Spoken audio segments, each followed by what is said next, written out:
اللہ کے نام سے شروع جو بڑا مہربان نہایت رحم کرنے والا ہے۔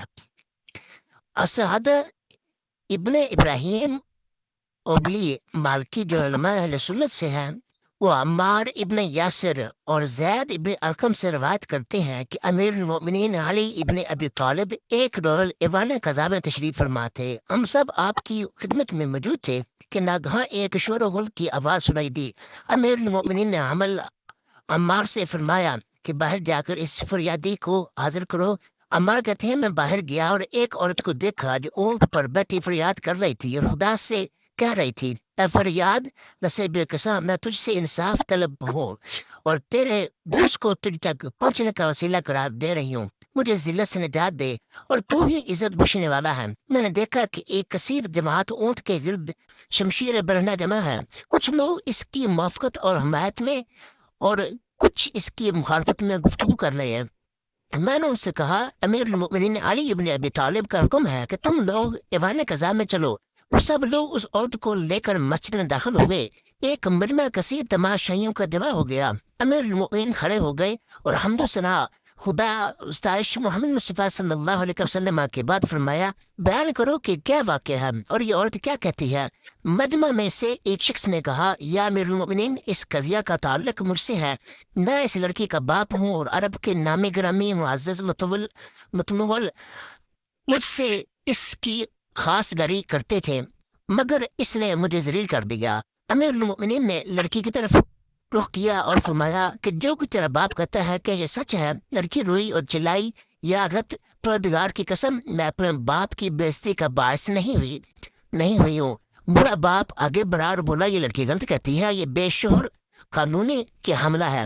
امیر المؤمنین لڑکی کی طرف متوجہ ہوئے اور فرمایا، کیا تو حاملہ نہیں ہے اور کیا تیرا باپ جھوٹ بول رہا ہے؟ آقا یہ سچ ہے کہ میں شوہر نہیں رکھتی، لیکن آپ کے حق کی قسم میں کسی خیانت کی مرتکب نہیں ہوں۔ پھر امیر المؤمنین نے کوفہ کی ایک مشہور دائیں کو بلایا اور کہا کہ اس کو پس پردہ لے جا کر جائزہ لو اور مجھے صحیح حالات سے مطلع کرو۔ دائیں لڑکی کو پس پردہ لے گئی۔ بات کی خدمت امیر المؤمنین میں نہایت حرص سے عرض کرنے لگی، مولا یہ لڑکی بے گناہ ہے کیونکہ باکرہ ہے، کماری ہے، کسی مرد سے ہم بستری نہیں ہوئی، مگر پھر بھی حاملہ ہے۔ امیر المؤمنین لوگوں کی طرف متوجہ ہوئے اور فرمایا، تم میں سے کوئی شخص ایک برف کا ٹکڑا کہیں سے لا سکتا ہے؟ لڑکی کے باپ نے کہا کہ ہمارے شہر میں اس زمانے میں بھی برف بکثرت ملتا ہے، مگر اس قدر جلد وہاں سے نہیں آ سکتا۔ امیر المؤمنین نے یہ بطریق اعجاز ہاتھ بڑھایا اور کتاب برف ہاتھ میں تھا، بایا سے فرمایا کہ لڑکی کو مسجد سے باہر لے جاؤ اور ظرف میں برف رکھ کر لڑکی کو برہنہ اس پر بٹھا دو، جو کچھ خارج ہو مطلع کرو۔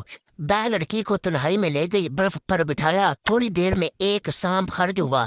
دائیں نے جا کر امیر المؤمنین کو دکھلایا۔ لوگوں نے جب دیکھا تو بہت حیران ہوئے۔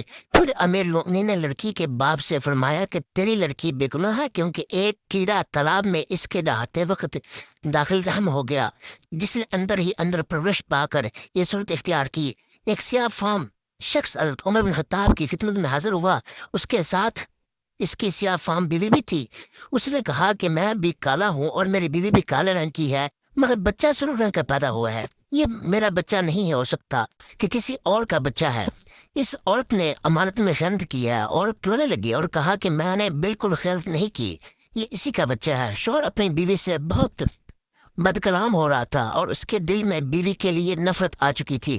حضرت عمر بن خطاب سوچ میں پڑ گئے کہ اس معاملے کو کیسے حل کیا جائے۔ حضرت عمر بن خطاب رضی اللہ تعالیٰ عنہ حضرت علی کی خدمت میں آئے تاکہ اس معاملے کا حل نکالا جا سکے۔ حضرت علی نے میاں بیوی کی بات سنی، پھر سیاہ فام شخص سے کہا کہ تم ایک وعدہ کرو کہ تم سے جو بات بھی پوچھوں گا تم سچ ہی بتاؤ گے۔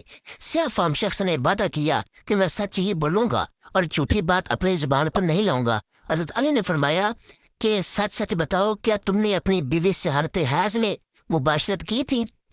آدمی تھوڑی دیر خاموش رہا، پھر بولا کہ ہاں میں نے اپنی بیوی کے ساتھ اس حالت میں مباشرت کی تھی جبکہ وہ حالت حیض میں تھی۔ حضرت علی رضی اللہ تعالیٰ عنہ نے فرمایا، اس کا انکار نہ کر کہ یہ بچہ تیرا نہیں، جب تم نے حالت حیض میں اپنی بیوی کے ساتھ ہم بستری کی، تب تمہارا لطفہ عورت کے سرخ خون کے ساتھ مل گیا، جس کی وجہ سے بچہ سرخ رنگ کا ہی پیدا ہوا، لہٰذا آپ کا بچہ ہے اور اپنی لہٰذا یہ آپ کا بچہ ہے، اس پر تہمت مت لگاؤ۔